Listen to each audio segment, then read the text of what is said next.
खेल खेल्यो रहेन सुख जहिले नि दुःख भाग्य छोराको निष्ठुरी भई लेखेछौ दैव भाग्य छोराको निष्ठुरी भई लेखेछौ दैव भाग्य छोराको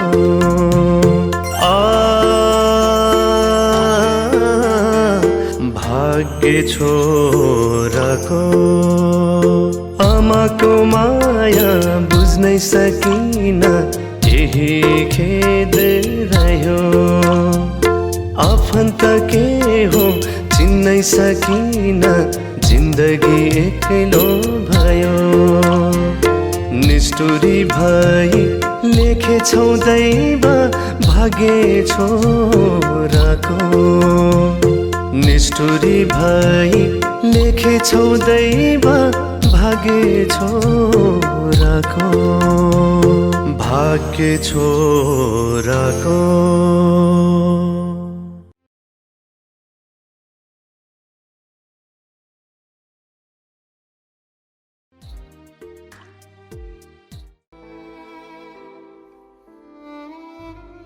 छुच्ची तिमी त बिरामी पो हुन लागिसकेछौ त्यो विवेकको चिन्ताले त्यो छोरा मान्छे हो एक दिन घर सम्झेर त आइहाल्छ नि यसरी सोचेर रोएर हुन्छ हेर खाना नखाएको पनि कति दिन भइसक्यो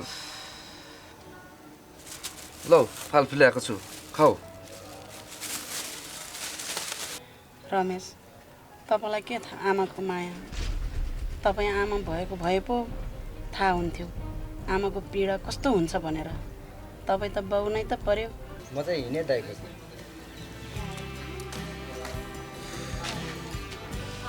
हे भगवान् यो के भयो हुँदा हुँदा यो कान्छो छोराले समेत मुख चलाउन थाले मलाई कस्तो भाग्य मेरो हेलो अस्मिता तिमी आइसक्यो ए ल ल तल चौतारामा ए ल ल म आएँ है दादा मेरो साथी अस्मिता सहरबाट आएको छ रे म लिन गएँ ल ल भरे चाँडै आऊ है माथि मम्मीहरूले सबै गर्दै हुनुहुन्छ हस् त बहिनी पनि साथी भेट्न गइहाल्यो म पनि गाउँतिर साथीभाइ भेट्न जानु पर्यो विवेकले गर्दा तिमीले मोबाइल चाहिँ किन अफ गर्नु परेको थाहा छ बेकी म कस्तो आत्तेको थिएँ नि तिम्रो घरमा जाने आँट पनि आएन मलाई अबदेखि चाहिँ फोन अफ नगर ल अनि तिमीले भनेको कुराहरू सबै भुल्यो के हो के कुरा आसमा भन न हेर भन्ने बेलामा चाहिँ तिमी मेरो आँखामा बस म तिम्रो आँखामा बस्छु भन्ने अनि गर्ने बेलामा चाहिँ मोबाइल स्विच अफ गर्ने ए बाबा मैले सबै कुरा घरको बारेमा भनिसकेँ त अबदेखि म मोबाइल स्विच अफ कहिले पनि गर्दिनँ हस् ए हो र छिमेकी पो भएछ ल बधाई छ धन्यवाद है दाइ के गर्नु दाइ भूकम्प पछाडि घर बनाएको थिएन मैले नयाँ घरै किनिदिएको दाइ ए ल ल फेरि बधाई छ तिमीलाई अनि दाइ तपाईँ चाहिँ टाढै हिँड्नु भएको ए कता हुनु नि भाइ बुढी माइत गएको पनि धेरै भयो यसो ससुरालतिर जानु पर्यो बुढी भेट्न भनेर ए हो भाउजू माइत पो हुनुहुन्छ भाउजूलाई राम्रै होला नि त दाइ मलाई चासो नभए तेरो बाउले चासो हुन्छ तेरो टोलमा किनेर चासो हुन्छ मेरो बाबाको नाम लिन्छस् मुख सुख च्यातिन्छ फेरि के स्यासु लिस सिरालेको खोल होला बेरमा के सोरे च्यादो रे यो डल्ली त बढीको मर्छ डल्ली साह्रै डल्ली यसको गाल साला फुट्ने हानि म धेरै नगरा चुप के भयो भाइ के भएको छ नि दिदी देखिनस् के भइरहेको छ भनेर जुन दिन त यो घरमा पसिस त्यही जिन्दगी झगडा सुरु भयो मैले के भने र भाइ दिदी यो डल्लीलाई बेला बेलामा भुत चढ्छ हो किन भुत नचढ्नु नि सबै मेरो टाउको मासु भुत चढ्दैन बुहारी मैले के गल्ती गरेको छु त्यस्तो माइत बसेर एक चार खाना खाएको त हेर न फेरि मुङ लाग्छ चिप्ले खस्छ के भन्नु देखिस तैले गरे आज त मलाई कुडा गाइस त यो घरबाट निस्कि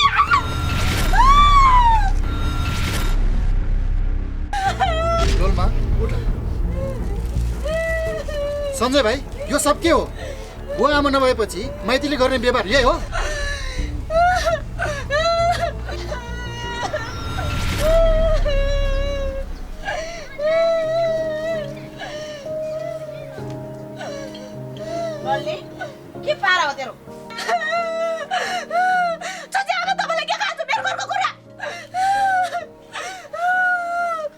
थियो दिदीलाई अलि लानुहोस् यो डल्लीलाई म ठिक गर्छु। सञ्जय, मेरो बुढी यस्तो हेलामा डोलमा तिमीलाई यस्तो हेला हुँदा पनि मलाई किन नभने? मलाई एकल फोन गर्नु पर्दैन?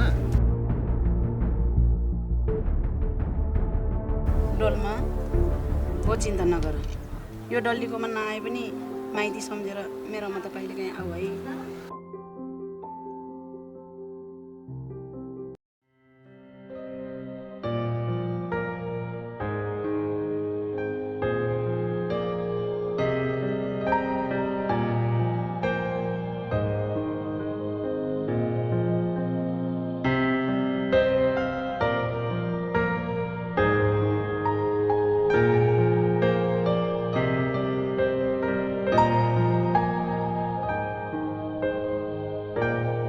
तपाईँ त यहाँ पो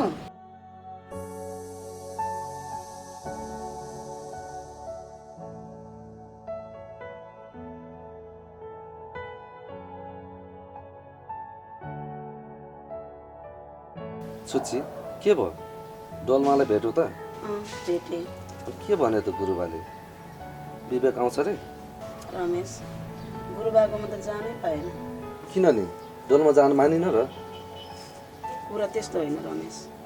म त्यहाँ पुग्दा उनीहरूको के भयो भाइ? के भएको छ नि दिदी? देखिनस् के भइरहेको छ भनेर? जुन दिन त यो घरमा पसिस् त्यही दिनदेखि झगडा सुरु भयो। मैले के भने र भाइ? बुहारी दिदी यो डल्लीलाई बेला बेलामा भुत चढ्छ। हो किन भुत नचढ्नु नि? सबै मेरो टाउको मासु भुत चढ्दैन। बुहारी मैले के गल्ती गरेको छु त्यस्तो? मैले बसेर एक चार खाना खाएको त हो। मेरो न फेरि मुङ लाग्छ चिप्ले खस्छ। के भन्नु? देखिस् तैँले गरे आज त मलाई कुडा खाइस्। तँ यो घरबाट निस्कि।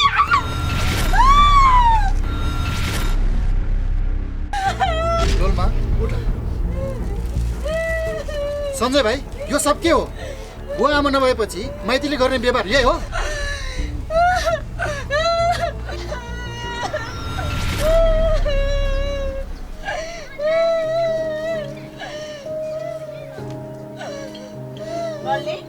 के पारा हो तेरो? छोचे अब तपाईँलाई के खान्छ मेरो घरको कुरा? हेर थियो दिदीलाई अलि लानुहोस् यो डल्लीलाई म ठिक गर्छु। सञ्जय, मेरो बुढी यस्तो हेलामा डोलमा तिमीलाई यस्तो हेला हुँदा पनि मलाई किन नभने? मलाई एकल फोन गर्नु पर्दैन? त्यस्तो हुँदा पनि त्यो सञ्जयले के पनि भनेन त? खोइ म पुग्दा त रुवा बसिरहेछ। सुची एउटा कुरा भनौँ? भन्नुहोस् न के कुरा? हेर सुची, सबै नारी भगवान्ले तिन जस्तै मनकारी बनाउनु कहाँ सक्छ र? होइन के न भन्ने होला भने त त्यस्तो पो।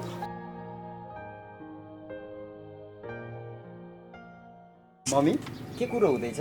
आज त निकै खुसी देख्छु। अनि विवेक दाइ भेट्नु भएको हो? कहाँ भेट्नु छोरा? बिकी त पनि दाइ खोज्न निस्केको होइन? केही पत्तो लाग्यो त छोरा? पत्ता लाग्यो नि बुवा। के गर्ने होला? कहाँ होला? के गर्दै होला? विचार मेरो दाइ।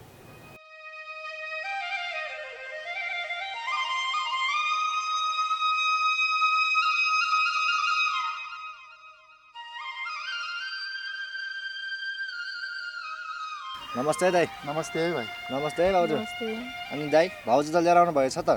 ल्यायो नि भाइ। अनि भाइ तिमी चाहिँ कता नि? कता हुनु नि दाइ? हुर्केको बहिनी बिहानदेखि घर छोडेर हिँडेको, अहिलेसम्म आइपुगेको छैन। बहिनीलाई खोज्न हिँडेको दाइ। अनि डोलमा उहाँ भाइले नि यतै घर किनेको छ नि। दाइ तपाईँले चाहिँ ठिक गर्नुभयो नि भाउजू ल्याउनु भएर। भाउजू तपाईँ पनि धेरै माइत नबस्नु नि, अरूले कुरा काट्छ नि त। हो नि भाइ, अबदेखि म बुढीलाई माइत कहिले पनि पठाउँदिनँ। अनि एउटा कुरा, हुर्केको चेलीलाई गाउँतिर चरी जस्तो जथाभावी नपठाउनु नि भाइ। यसो गाउँतिर मैले गाई गुई कुरा नराम्रो सुनेको छ नि भाइ। हो र दाइ, तपाईँले सुन्नु भएको? त्यसको म गाला साला फुनेर दिन्छु। म अहिले खोज्न हिँड्छु। नमस्ते दाइ। नमस्ते भाउजू। नमस्ते।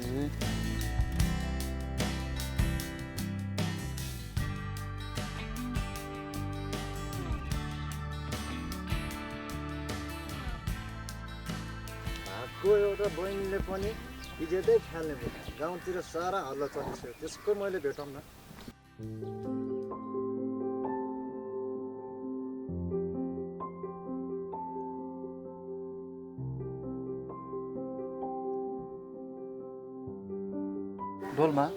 तिमी अब चिन्ता नगर, तिम्रो लागि म छु नि। डोल्मा, अबदेखि तिमी घर छोडेर कतै नजाऊ है।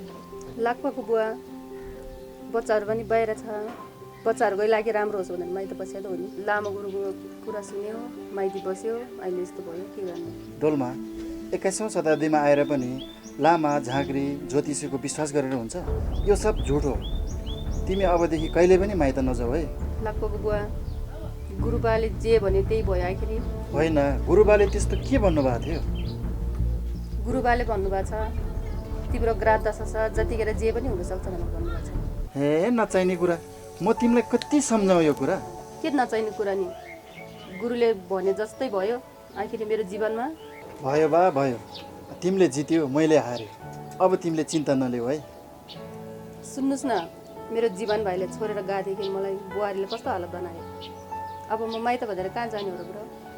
यस्तो कुराको के चिन्ता? हामी घर आउने बेलामा बिचारा त्यो छुची आमाले भनेको कुरा बिर्स्यौ? लाग्पाको बुवा, के कुरा हो नि त्यस्तो?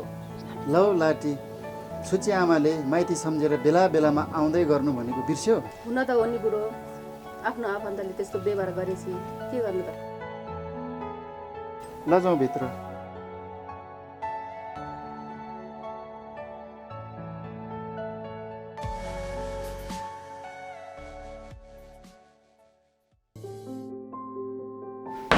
ढिलो भइसक्यो, अहिलेसम्म मान्छे आइपुगेको छैन।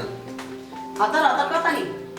छुच्ची, काममा नजाने त म? तपाईँलाई चाहिँ काम काम काम होइन, छोराको अलिकति पनि माया लाग्दैन? कस्तो खालको बाउ तपाईँ? छुच्ची, काम नगरी माम आउँदैन, अनि जानु पर्यो नि त काममा। उता सहरबाट छोरीको कलेजको बिल आइसक्यो, अनि काम नगरेर कसरी हुन्छ त? काममा जानु पर्दैन त? रमेश, पहिला घरको जग बोले हुनुपर्छ, अनि बन्छ घर। होइन, के भन्छ यो? तिम्रो कुरा त मैले बुझ्नै सकेन बा। हेर रमेश, हाम्रो घर, इज्जत, इमान भनेको हाम्रो स्वर विवेक हो। त्यसैले छोराको हुनुपर्छ।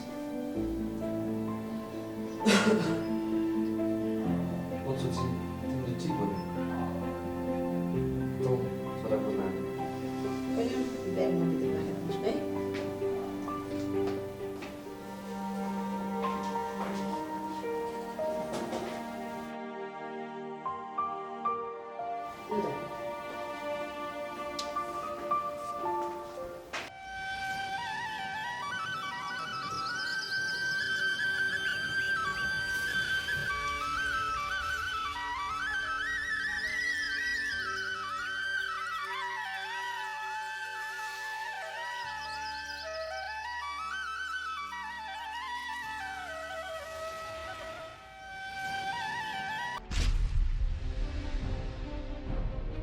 अस्मिता, त्यहाँ हेर न, काँचो खाएको जस्तो छ नि।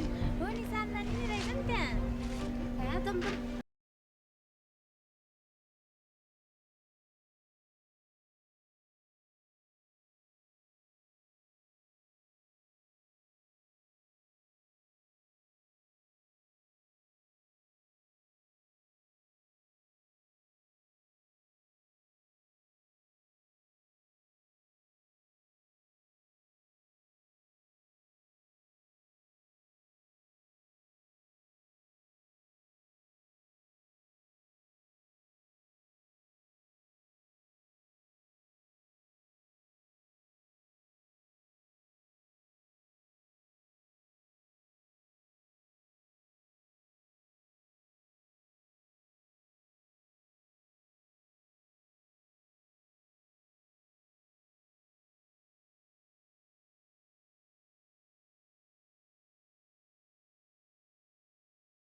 उठो न हो।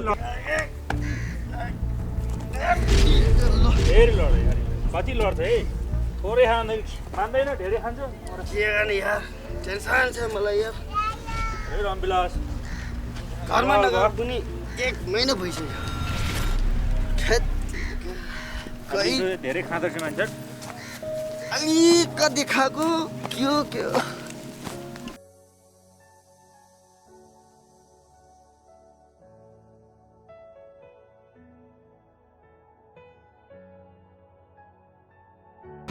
आसमा कहाँ जान लाग्यो तिमीलाई मैले कहाँ कहाँ खोज्यो किन र दाइ किन खोज्नु भएको दाइ रे साथीलाई पनि दाइ भन्छ लाठी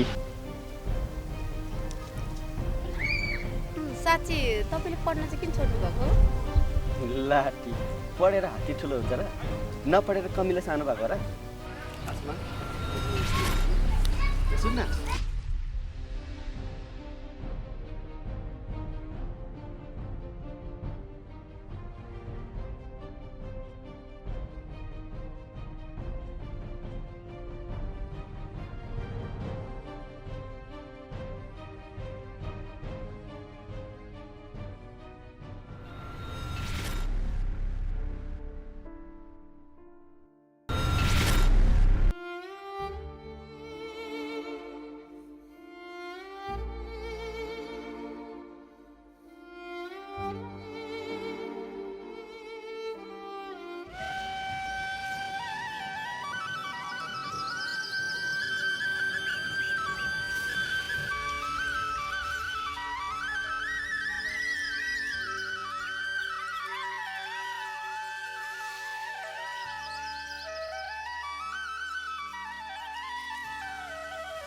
नमस्ते आन्टी के को नमस्ते नि खै आसमा आसमा आसमा घरमा छैन आन्टी हेर बिकी तिमी धेरै नाटक नगर नि रविले भनेर सबै थाहा पाइसकेको छ मैले होइन आन्टी 3 घन्टा पहिले आसमासँग छुटिसक्यो होइन यो आसमा चाहिँ गयो कहाँ हेर बिकी तिमीहरू त असल साथी मात्रै होला भन्ठानेको तिमीहरूको चालामाला त यस्तो पो आन्टी मलाई अलिकति हतार छ यो कुरो पछि गरौँला है त म अहिले लागेँ हस् आन्टी नमस्ते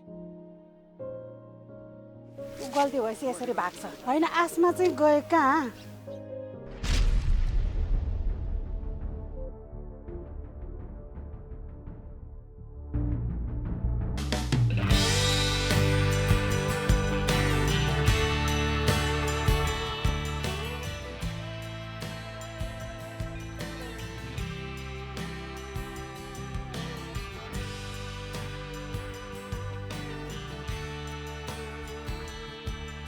दाइ नमस्कार नमस्कार इन्डियाबाट कहिले आउनु भर्खरै आउँदैछु भाइ के भयो तपाईँको अनुहार त मैले पनि देख्छु केही टेन्सन छ क्या घराइसी व्यवहारले दाइ बसेर कुरो गरौँ न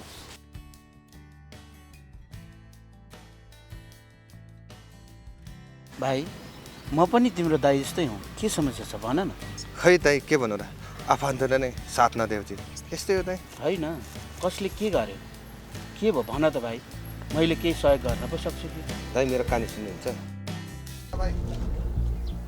ए दिन्छु के टेन्सन नलिउ तिमीहरू टेन्सन नलिउ दिन्छु भन्दै दिन्छु के फेरि त जसरी दिन्छु कि तिमीहरू पैसा भयो आई बुढो कहाँ के तिर्छु भनेको बानी त ठिक छैन त तपाईँको तँ के भने के को चासो मलाई चासो नभए तेरो बाउलाई चासो हुन्छ तेरो डोलमा दिने चासो हुन्छ मेरो बाबाको नाम लिन्छस् मुख सुख च्यातिन्छु फेरि यस यासु यस सिनालेको खोल होला मेरो के सोरे च्यादुले यो डल्ली त बढीको बोल्छ डल्ली साह्रै डल्ली यसको गाल साल फुटेको हानि म धेरै नगर चुप के भयो भाइ के भएको छ नि दिदी देखिनस् के भइरहेको छ भनेर जुन दिन त यो घरमा पसिस त्यही जिन्दगी झगडा सुरु भयो मैले के भने जरा भाइ दिदी यो डल्लीलाई बेला बेलामा भुत चढ्छ हो किन भुत नचढ्नु नि सबै मेरो टाउको मासु भुत चढ्दैन बुहारी मैले के गल्ती गरेको छु त्यस्तो मैले बसेर एक चार खाना खाएको त हेर न फेरि मुङ लाग्छ चिप्ले गर्छ के भन्नु ए कुरा यसो पो हो भाइ घर आएपछि झगडा सबैको यस्तै हो पिर गर्नु पर्दैन बुहारीलाई गएर म सम्झाउँछु आखिर मेरो पनि छिमेकी हो दाइ के भन्नु र सम्झेर सम्झिने खाली भने मेरो बुढी एउटा भएको दिदीले त लगर्थ्यो अनि सञ्जय जीवन पनि छ होइन खै दाइ के भन्नु र एउटा भाइलाई पनि टेकी सकेन त्यसैले मैले त विदेशतिर पढाइदिएँ छोडिदेऊ भाइ भाग्यको कुरा भाग्य त आफैले बनाउने हो के हुन्छ के हुन्छ ए छोड्दै दाइ भाग्य सरको के हुन्छ जाऊ पिर गर्नु पर्दैन म सम्झाइदिन्छु ल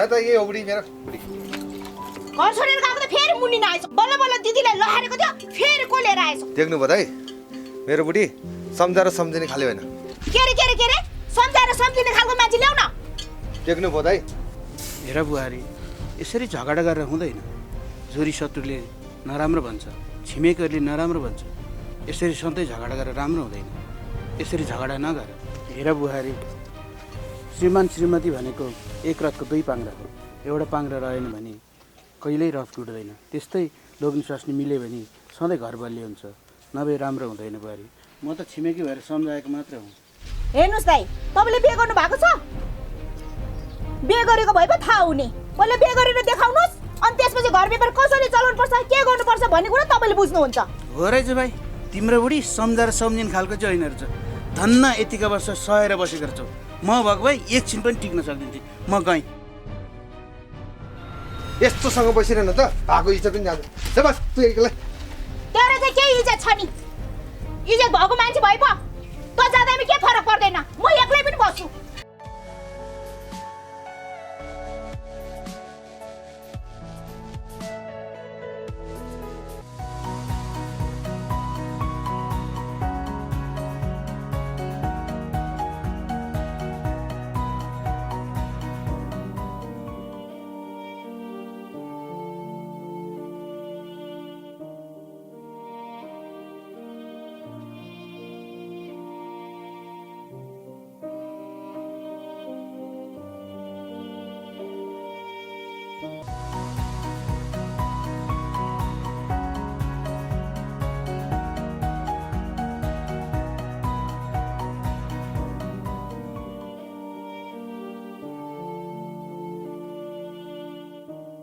त कहाँ गएर आइस यतिखेरसम्म मम्मी म साथीलाई लिएर आएको साथी सहरबाट आएको थियो अझै झुट बोल्छस् मलाई सबै भनिसक्यो रविले साँच्चै हो कि मम्मी म भोलि साथी लिएर आउँछु हजुरले नपत्याउनु भएको थाहा छ मलाई त सहरबाट आएको साथीहरू लिन गएको हो कि त्यो तोरीबारीमा बिक्कीसँग के गर्न गएको मलाई सबै रविले भनिसक्यो सरी मम्मी अबदेखि म कहिले पनि भेट्दिनँ बिकीलाई सरी ल भयो एकचोटिलाई भयो अब फेरि त्यस्तो गरेर हिँडिन्छ भने तँलाई मैले खुट्टा सुट्टा भात दिन्छु नि अब भयो ल हिँड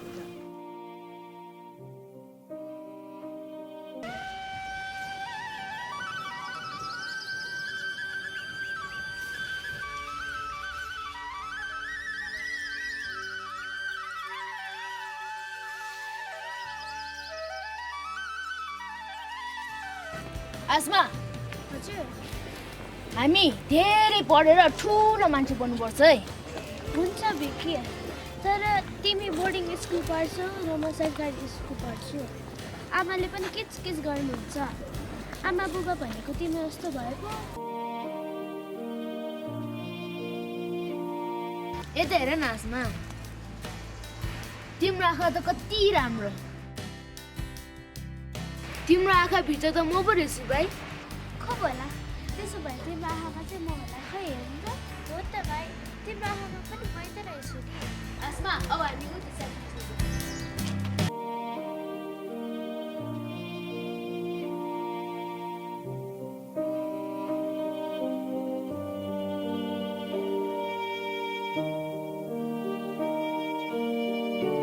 बिकी तिमीलाई याद छ पहिले हामीले यही मन्दिरमा एकअर्कालाई धेरै माया गरेको थियो नि कहाँ याद नहुन आसमा हामीले जुनी सँगै बाँच्ने कसम खाएको कुरा आसमा तिमी मेरो मुटुको टुक्रा हो कसैले चुडालेर चुटाउन सक्दैन हो र बिकी मेरो त्यस्तो माया लाग्छ समयले जे गर्छ त्यही हुन्छ आसमा जहिले पनि तिमीले समयको मात्रै कुरो गर्छौ किन भन त आसमा आसमा के मेरो माया लाग्दैन लाग्छ नि तिमीले के भन्छ भनेर जिस्केको पो त बिकी मैले त्यस्तो भन्न खोजेको होइन हामी पढिरहेछौँ अहिले भोलि समयले कहाँ पुर्याउँछ के गर्छ त्यो पो भनेको त आसमा जहिले पनि समय समय समय समय के मबाट टाढो हुन खोज्छौ तिमी मैले पनि छुट्ने कुरा कहाँ गरेको हो त पछि बिहे भएपछि समयले के गर्छ पो भनेको त तिमी पनि आत्तिहाल